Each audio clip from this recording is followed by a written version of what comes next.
মাগরিবের নামাজের পরে হাসবুনাল্লাহু নি'মাল ওয়াকিল এই দোয়াটা যদি 33 বার করে পাঠ করতে পারে, আল্লাহ পাক নগদে তাকে 4টা পুরস্কার দান করে দেয়। যেরকম সুবহানাল্লাহ।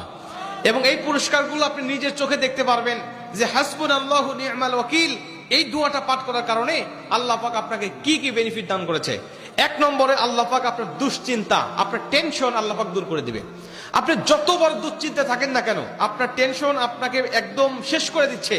আপনি যদি হাসবুনাল্লাহু নি'মাল ওয়াকিল মানে আল্লাহ আমার জন্য যথেষ্ট, আল্লাহ আমার জন্য অভিভাবক হিসেবে যথেষ্ট, আপনি যদি দোয়া করতে পারেন, আল্লাহ পাক বলেন যে আমি আল্লাহ পাক তার টেনশন, তার দুশ্চিন্তা একেবারে দূর করে দেই। এটা হলো প্রথম নম্বর বেনিফিট।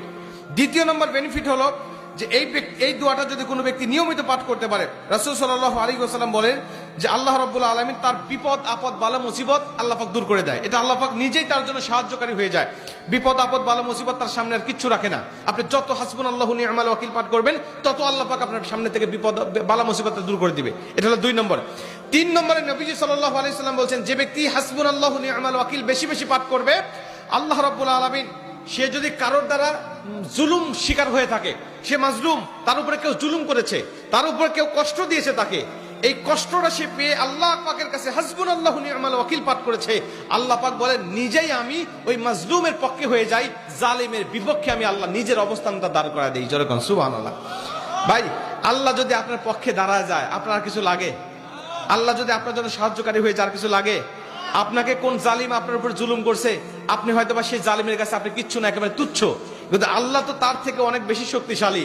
আল্লাহ পাক বলে যে আমি তখন ওই মাজলুমের পক্ষে দাঁড়া যাই, ওই জালিমের বিপক্ষে দাঁড়া যাই, আমি আল্লাহ আমার নিজের মতো করে আমি তখন বিচারটা শুরু করে দেই। যেরকম সুবহানাল্লাহ। এজন্য যদি কেউ আপনার উপর জুলুম করে, আপনি হতাশা হবেন না, আপনি কষ্ট পাবেন না, আপনি আসমানের দিকে মুখটা উঁচা করে বলবেন হাসবুনাল্লাহু নি'মাল ওয়াকিল নি'মাল মাওলা ওয়া নি'মান নাসির। আপনি এই দোয়াটুকু শুধু পাঠ করবেন, দেখবেন যে আল্লাহ পাক আপনার সব হতাশা, সব দুশ্চিন্তা, সব টেনশন আল্লাহ পাক মুহূর্তের মধ্যেই আল্লাহ পাক আপনার দূর করে দিয়েছে। যেরকম সুবহানাল্লাহ। এবং 4 নম্বরে রাসূল সাল্লাল্লাহু আলাইহি ওয়াসাল্লাম বলছেন যে তাকে আল্লাহ পাক দুনিয়া এবং আখিরাতের কল্যাণগুলো আল্লাহ পাক তাকে দান করে দেয়। দুনিয়াতে যত কল্যাণ, যত খারাপই আছে এগুলো দূর করে দেয়, কল্যাণগুলো আল্লাহ পাক দান করে দেয়। আবার আখিরাতের যত কল্যাণ লাগবে আপনার সব কল্যাণগুলো আল্লাহ পাক আপনাকে দান করে দিবে। আল্লাহ পাক আমাদের সবাইকে এই 4টি ফজিলতগুলো পাওয়ার আশায় হলেও আল্লাহ পাক আমাদের সবাইকে এই হাসবুনাল্লাহু নি'মাল ওয়াকিল এটা মাগরিবের পরে 33 বার, অনেক মুহাদ্দিস বলেন ফজরের পরে 33 বার, যদি কোনো ব্যক্তি 11 বার পড়তে চায় সমস্যা নেই, কিন্তু 33 বার পড়তে পারলে সবচেয়ে ভালো ফলাফল পাওয়া যায়। আপনারা অধিকাংশ 33-এর অধিক পড়লেও কোনো সমস্যা নেই। এক কথায় যে ব্যক্তি হাসবুনাল্লাহু নি'মাল ওয়াকিল বেশি বেশি পাঠ করবে, আল্লাহ পাক তাকে এই ফজিলতগুলো দান করবে। যেরকম সুবহানাল্লাহ। যতগুলো আমলের কথা বলা হয়েছে আল্লাহ পাক আমাকে সহ সবাইকে